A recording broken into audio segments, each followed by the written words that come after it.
মুসলিম কয় প্রকার? এক হচ্ছে মুমিন আর আরেক হচ্ছে মুনাফিক। মুমিনের চরিত্র আমি দিতে যাই মৌমাছির মতো, আর মুনাফিকের চরিত্র আমি বোঝাতে চাই মাছির মতো।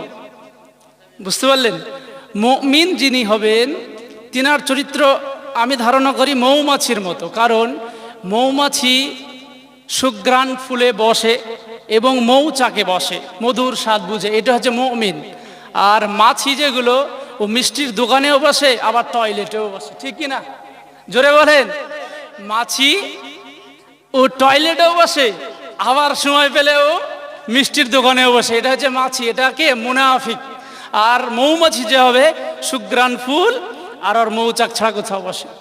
মৌমাছিকে কোনোদিন দেখেছেন টয়লেটে? কোথাও পাবেন না। তাহলে মুনাফিক আর মুমিন, বুঝতে পেরেছেন?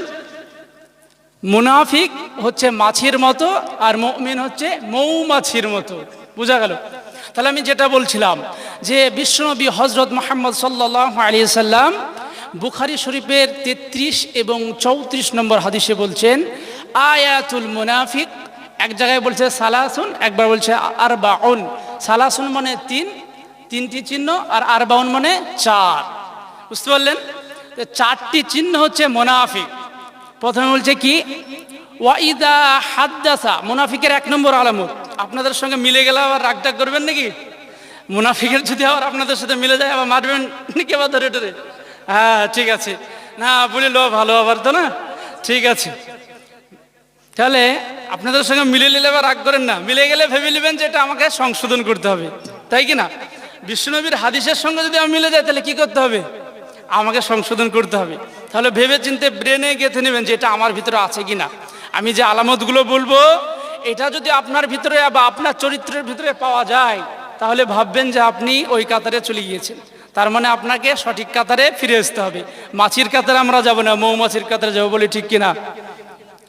তাহলে যেটা বলছিলাম 1 নম্বরে বলছে ইদা হাদ্দাসা কাযাবা। মুনাফিকের 1 নম্বর আলামত ইদা হাদ্দাসা কাযাবা, যখন তারা কথা বলে মিথ্যা কথা বলে। কি বললাম? যখন মুনাফিকরা কথা বলে বেশি অংশ কথাই থাকে মিথ্যা, এরা হচ্ছে মুনাফিক। বুঝা গেল? আমাদের সমাজে এখন দোকান বাজার ব্যবসায়িক সব জায়গার মধ্যে, আপনাদের এলাকায় মনে হয় নাই, আমার দমকল থানার মধ্যে আমি বলছি যে আমাদের থানার মধ্যে কথায় কথায় বেশি মিথ্যা হয়ে যায়, ঠিক কি না? কথায় কথায় বেশি মিথ্যা কথা বলে ফেলে।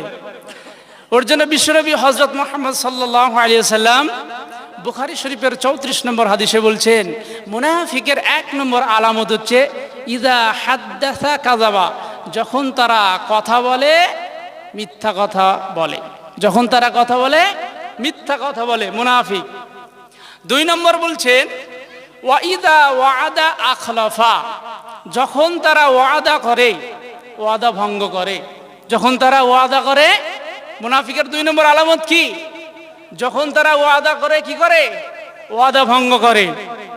আজ আপনারা একজনের কাছে 10,000 টাকা ধার নিলেন, ভাই আমি 10 দিন পরে দিয়ে দেবো, আর আপনাকে 10 দিন পরে দেখাই যাচ্ছে। বুঝতে পারলেন না? আপনি ওই ব্যক্তির সঙ্গে ওয়াদা করেননি, ভাই করেছেন না করেননি? করেছেন না করেননি? ওয়াদা করেছেন কি ওই ব্যক্তির সঙ্গে করেননি? তাহলে এই যদি ওয়াদা ভঙ্গ করেন তাহলে আপনি কাদের কাতারে পড়বেন? মুনাফিক। আমরা মসজিদে ওয়াদা করি না করি না? মসজিদে যখন যাই তখন কি বলি আমরা? ভাই 3 দিন পরে দিয়ে দেবো, বলি কি বলি না? কিন্তু সময় মতো দেওয়া হয় না।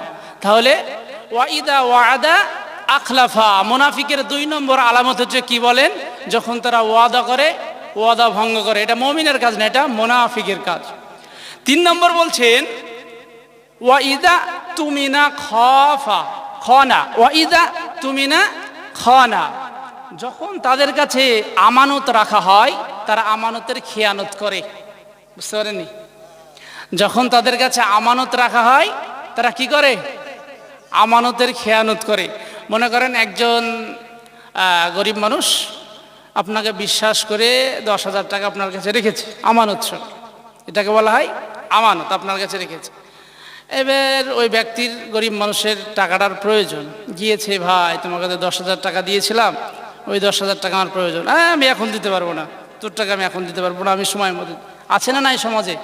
জোরে বলেন, এইরকম কেন, জোরে বলেন, আছে না নাই? তাহলে মুনাফিকদের 3 নম্বর আলামত কি?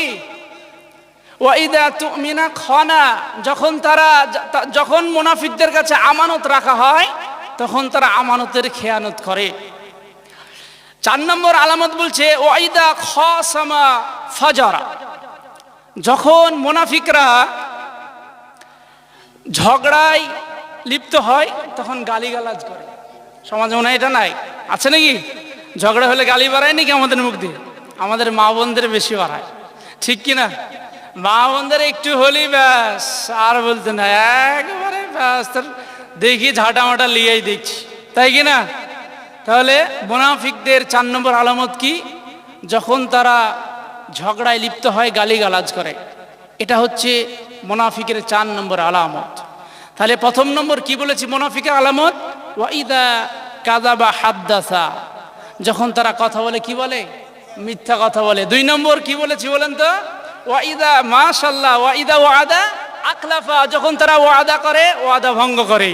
3 নম্বরে কি বলেছি? ওয়াইদা তুমিনা খানা, যখন তারা তাদের কাছে আমানত রাখা হয় তখন কি করে? আমানতের খেয়ানত করে। 4 নম্বর কি বললাম? ওয়াইদা খাসামা ফাজারা, যখন তারা ঝগড়ায় লিপ্ত হয় তখন তারা গালিগালাজ করে। এটা হচ্ছে মুনাফিকের একদম 4টি প্রধান বৈশিষ্ট্য। বোঝা গেল আমার কথা? এই 4টি বুঝতে পারে কে কে বুঝতে পারেন? হাত তুলেন। বুঝতে পেরেছেন সকলেই? তো শুধু বুঝলে হবে না, এটা আপনার ভিতরে আছে কিনা এটা দেখতে হবে যে আমি আসলে মুনাফিকের কাতারে আছে কি নাই। এটা আমার কথা না বিশ্বনবীর কথা? আমার কথা না বিশ্বনবীর কথা? পরে আমাকে ধরতে পারবে না, সেজন্য আমি বুখারী শরীফের হাওয়ালা সহ বলে দিয়েছি যে বুখারী শরীফের 33 এবং 34 নম্বর হাদিস, যদি বিশ্বাস না হয় ঘেটে দেখে নেবেন। এই 4টি হচ্ছে মুনাফিকের প্রধানত বৈশিষ্ট্য আলামত।